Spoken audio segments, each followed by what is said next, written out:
it mean to make work human? This is what we're going to talk about. If you don't know me, I'm Megan Jo Wilson. I am the founder of Rockstar Camp and Rockstars Rising, and I've been working and playing and collaborating with this gorgeous goddess here in my Rockstar Mastermind, Jen Baggett. She's here to talk about what it means to make work human. So glad you're here. So glad we get to talk about this thing we're so passionate about. Yes, I love talking about this. I could talk about it forever, it feels like, and often do. We often do. Yes. We often do. Yes. So you're a coach, you're a leadership team coach consultant. You work with leaders, you work with teams. Mm-hmm. And I want to hear everything about what you're seeing right now, because I haven't worked in a team in a sort of corporate environment for a while, but I know that when I did, it was sometimes brilliant and sometimes brutal. And it really, and I was the same person. So what's happening, in a team dynamic, especially now with the pandemic and all kinds of tension and stress and working at home. So what are you seeing as the biggest problems? This is a big topic, but what do you see are the biggest problems for leaders and teams these days? Yeah. So as we're humans, right? We're humans first. We're leaders and teammates second. And when we went all virtual back in March, and it was sort of okay because we were coming off being, in our offices, working with our teams, being able to, even if we weren't in the same geographic location, being able to go and see those people on a regular basis, connect with them. Mm-hmm. As we have spent now, what are we, 9 months in? Oh, yes. I think the biggest thing that is facing teams and leaders is this lack of human connection, right? We get together on Zoom. Mm-hmm. And that's fine. But a lot of times, and I'm seeing this even because I'll do some consulting with larger organizations, everybody's on Zoom with their camera off, right? With just their picture up. And when we are communicating in that way, we're missing out on so many little nuanced communication things. We don't see how that person's reacting. We can't read people. We don't get micro feedback. Oh yeah, that's so true. Right? So when we're in the office, we get micro feedback all the time from people. And when we're not in the office anymore, we don't get that. Right. And so you can't have the side conversations. You can't, it's like one person is talking, technical glitches are happening. Mm-hmm. I can just stop video and check out. The dog's barking in the other room. Your kids are coming in because they need help with virtual learning. So you're not actually even fully present on the Zoom. So and by the way, I know I only have to be on the Zoom for an hour, and then I can shut you all off and go back and, complain about you, right? Or do whatever I need to do on the back end. So I can put on a facade for an hour. Right. So yeah. Well, you go. Yeah, but it's just it's a big problem. We're not getting that micro feedback. We're not getting that connection. And even in a boss, direct report relationship, we're seeing them maybe once a week on a one-on-one, and their schedule's so packed because they're doing one-on-ones. We're not actually getting that true connection. Right. And we're not building trust. Right. And I love what you said. We're humans first. We're humans first. And even before the era of all Zoom calls, I know that I had this knowing that when it was time to go to work, it was time to do the facade. I would put on a blazer and a button up and some khakis, which is not me. Mm-hmm. And then I would, sit down, and I'd be so bored in meetings, but I couldn't say anything. Mm-hmm. And then if I had a teammate literally sabotage a project I was working on, I was devastated, but I didn't want to cry or show too much emotion to my manager because I knew he would just be totally He wouldn't know how to handle that. He would not know how to handle it. Mm-hmm. So there was a lot of shutting down of my humanness. So like, what do you mean when you say making work human? What would that look like? Yeah, this is a huge topic, and something it's such a huge topic that my colleague and I have dedicated an entire podcast to this, because Okay. it is such a big thing, right? So for me, making work human means that I'm able to show up in an office environment or in a corporate environment or whatever environment I'm in, and be able to bring my full range of strengths and talents to the table. Now, that does not give you permission to be an asshole Right. to everyone, right? So this is I don't want to get it twisted and say this means I can just lay it all out there, and people do that. They're like, well, that you told me to be authentic and be I'm myself. human. I'm authentic. Right. Yes. But it's being able to show up fully as yourself and allowing others to do the same. Mm-hmm. Right?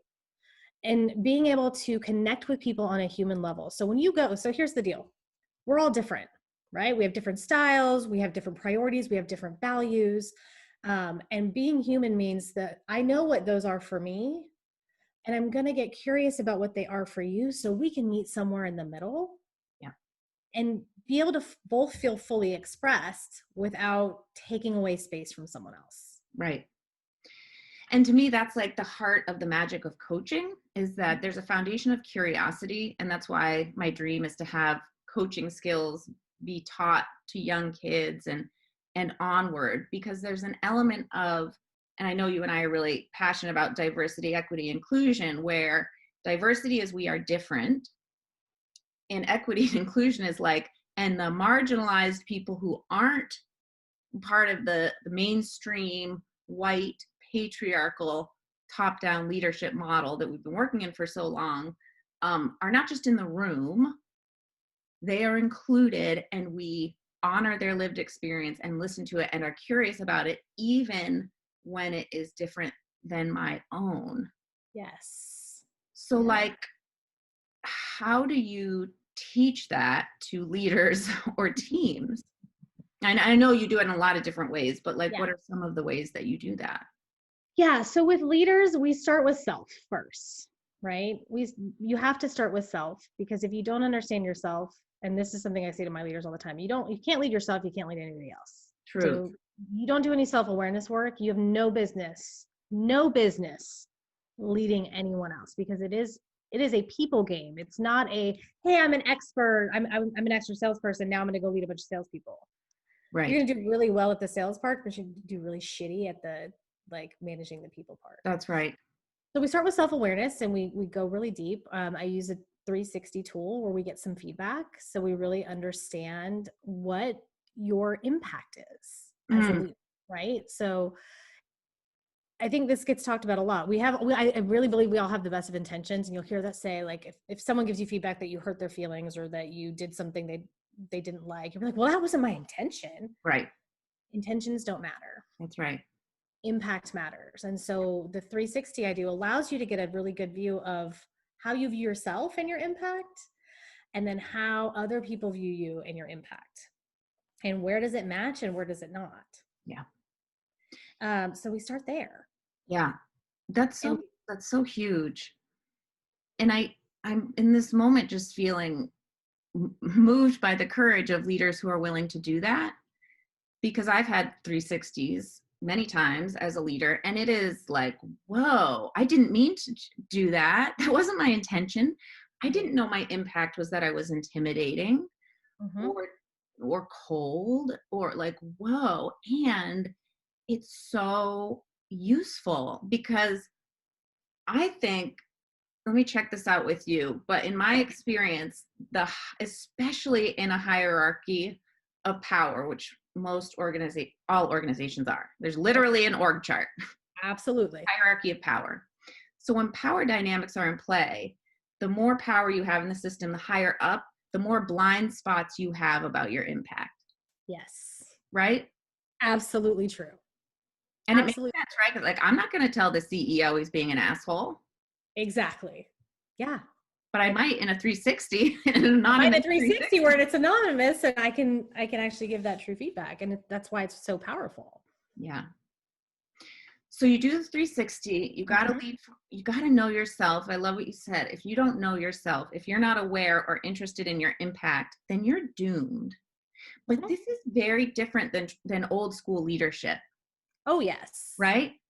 Yes. Because the old school model is like the person at the top of the hierarchy has the answers, tells people what to do, is Mhm. not curious, Mhm. and it's very directive. And, I had a boss who would say to me, make it fucking happen. Yeah. And I would say, but I don't have the resources. I don't have the time. I don't make it fucking happen. Yeah. You would leave the room. Mhm. Um, that Yeah. is not inspiring. It's not inspiring. It's actually not leadership. Right. It is being a commander, Yeah. and command and control actually does not work in human-centered environments. And the research shows this. I mean, we're not making this up. No, I'm not pulling this out of my butt. Right. The research shows like people we are so human beings, we are wired for connection, That's right. right? Some of our basic human needs are connecting with other people and also feeling like we belong. And Yeah. if we're not giving people that, if we're not giving people psychological safety, Yeah. and leadership has a lot to do with whether they have a lot to do with creating culture and whether or not someone feels psychologically safe, feels like they belong. You're not going to have a productive, effective organization. It hits your bottom line. So I It's going think to be expensive. it's going to be expensive. And I think that's the thing that people don't realize. They talk about this as like the soft skills, and we don't need this. We need the hard stuff. Right. This is the hard stuff, That's exactly right. because this is the stuff that will actually affect your bottom line more than anything else. Right. I love that. I just sort of giggle when people say that these are soft skills. We don't need that. And I've done a lot of leadership development work too. And I would kind of say, well, how much do you think it costs you to have an employee who's bored? Mm-hmm. How much do you think it's costing you to have an employee who's coming in every day and doing the bare minimum and Yep. avoiding you and the team? How much is Mm-hmm. it going to cost you when they quit because you're not a good boss? You're going to have to replace them, do interviews, take the time, rehire some, and then Yep. they get really interested. Yeah. This is going to cost me money. Okay, Yeah. maybe we should learn this. And we know from all the emotional intelligence work and all the research about power with, like supporting Mm-hmm. people Mm-hmm. is more fulfilling, more meaningful. And I think having meaningful work for anyone is more compelling than a paycheck. I've seen it over and over and over. It absolutely is. Like people don't people sometimes people will leave jobs because of money. More often than not, they're going out to look because of a myriad of other reasons: disengagement, not feeling like they're getting a chance to move up and learn and grow. They don't trust the people that they work with. In fact, I think there's a study out there, and I can't remember what it is, that looked at trust in leadership. And trust in leadership, if you can increase trust in leadership by 10%, it's equitable to like a 30% increase in pay raise. That's amazing. Right? Like, and over time, trust is actually more important to people than pay is. For sure. I love that statistic. And it makes perfect sense to me. I work in an organization where there's a high level of trust. Well, we're all coaches. It's a Yeah. coaching organization. Yeah. So we know how to disagree with each other, Exactly. which is the best. So we go to meetings, but we have the skills to say, like, oh, tell me more. I really don't see it that way. Here's Mhm. what I think, but let me listen to your point of view. Thank you for sharing. I'd love to hear more, but I don't agree. And I'm going to take a stand for this. Oh, here's what's coming up for me. I'm feeling really shut down right now, and it's like, wow, this is possible at work. Yeah, and it is. And And if it you is. so Pat Lencioni does he wrote a book called The Five Dysfunctions of a Team, Yes. right? And Yeah. I'm certified in five behaviors, which is the course that is taught that's based on five dysfunctions. And one of the five dysfunctions of a team is the inability to have conflict. That's right. right? So trust is the bottom, right? If we don't trust each other, so we have to trust each other first. And that's vulnerability-based trust, meaning I can admit when I'm wrong. I can admit when I make mistakes. I can ask for help, that kind of stuff. But if we have that, then we can have conflict. We can have conflict because I trust that this is not a personal attack on me. This is us disagreeing about an idea. And conflict is actually necessary for you to have a productive business. It really is. And so many people are conflict averse because it feels threatening, scary. I don't know what to do. I don't know what to say. I don't know how to handle it. Or they get really fragile and you can't talk to me like that. And that's the space of innovation and collaboration, right? And new Absolutely. being better. Absolutely. And guess what? As leaders, so this is why I work with leaders and not just teams. Yeah. As leaders, you have to model it first. Amen. If you don't model it, that's why we start with self. If you can't be vulnerable, so if you're a leader who's very controlling, mean like the way I get my self-worth is by getting things done, controlling things, making sure things are perfect. Mm-hmm. That means as a leader, I have a really hard time with admitting I make mistakes. That's right. Right. So if I can't admit my mistakes, if everything has to be a super high standard, Right. then everyone around me is terrified of making a mistake. That's right. We don't have we're any all looking to the leader in whatever context. We're all looking to the leader for what the rules are and what we're allowed to do or not. So even if the rules are written on your company mission statement and the values are on the poster on the wall, if the leader's not living it, then I don't feel safe to do it because they are not doing it. Yeah. Like, what do you mean? Like we give each other, I worked in an organization that one of their core values was open communication. It was like, we give each other direct feedback. Ain't nobody giving anybody direct feedback in that organization. We did lots of trainings around that and we tried to help people. Like we had a big model, but the problem was the leadership. Right. They didn't live it. So it's live versus perceive values. And that's a lot of the teamwork that I do is like, we say it, we talk a big game, but we're living down here. And this is actually what we're rewarding. And this is what we're right. And what are we rewarded for is an amazing place to look for what our values are. Absolutely. So like you have a ton of training, a ton of experience, a ton of passion. Why leaders and teams? What is your why around this? Because you could offer this brilliance in so many different directions. Yeah. Why teams? So, I grew up in, I grew up in organizations, right? I went from straight from college into a financial organization and worked for a leader that on paper was probably a really good leader, but wasn't, right? Mm-hmm. So I worked for a lot of really crappy leaders. And then when I moved to Georgia, I got a contract position with this organization and I fell in love with it. And they were doing this work, right? The 360 I used was actually they were one of the first people to use that 360. Wow. And I felt like it was one of the first places I could actually be myself. Yeah. And we did some really amazing things for a really long time. It was an innovative place to work. We had fun. Right. I loved going to work. It was, even when it was, because here's the thing, it's not sunshine and roses all the time. But in general, if you go to work and you feel like you belong and you feel like, hey, I can raise my hand and try new things. At that place, when I would get bored, I would raise my hand and say, I'm bored with this. What can I do differently? And they'd be like, okay, what can you create? Or if you had a disagreement with someone, they would listen. And so that experience really is the thing that made me realize is leadership. And this quote actually comes from this company: leaders bring the weather. Right?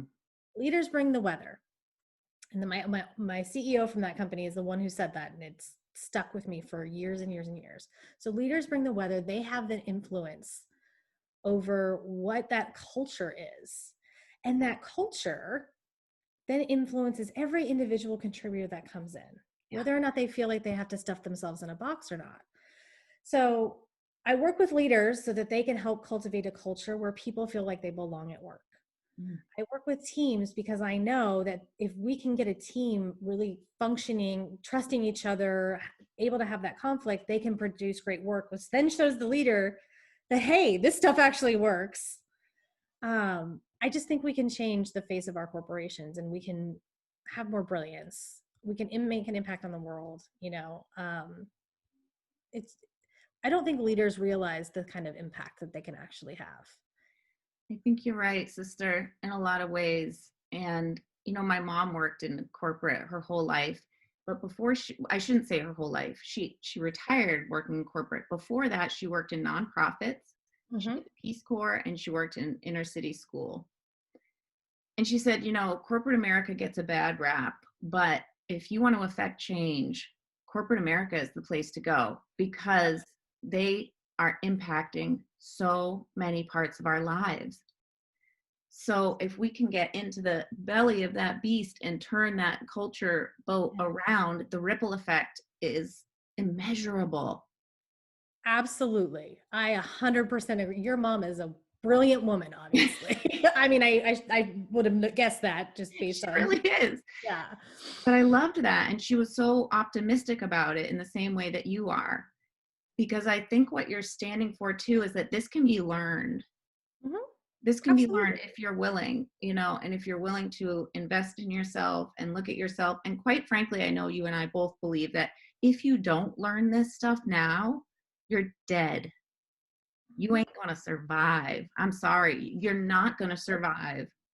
Just look around. Our systems are crumbling all around us because of this old school paradigm that just doesn't fit who we are anymore. Nope, it doesn't.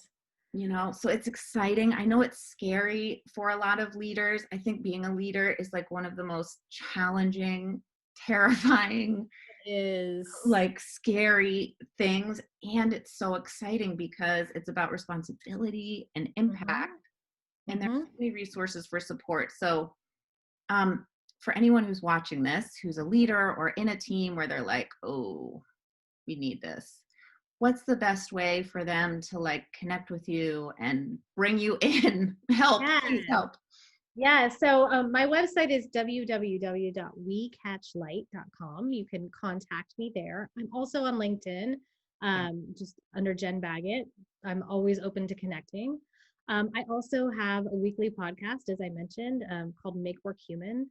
And we are constantly exploring different avenues to kind of bring the humanity into work. So you can check me out there, www.makeworkhumanpod.com. It's so good, y'all. Yeah. So, and I'm always open to conversations too. So please reach out. Yeah, that's so good. And I know too, it's like you're not a one solution fits all kind of gal, because every team is different, every organization is different. So it's like have a Zoom call with Jen. Yeah. Here's what we're looking at, here's what we're struggling with, here's where we're strong. And then, and this is what you do. You sit down and you say, okay, well, let me talk to the key people and let's come up with something that's really not just going to be a one-off initiative thing, but something that really turns, that really fits for your organization. Yeah. Right? Really fits. Or if you're, a coaching client, I don't coach everyone the same way either. Exactly. We do a pretty in-depth, discovery. And then, if I use assessments, there's all different assessments out there. I've just spoken about one, but using assessments too, to give us some data. Give me some assessments. Me too.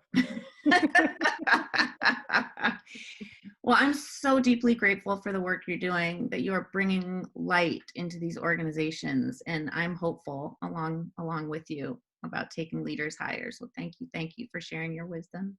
Thank you. Thank you for having me. And thanks for the conversation. I could talk about this stuff for hours. Come, go listen to the podcast. Yes. Keep going, reach out. Jen's got your back. You don't have to do this alone. And thank you again.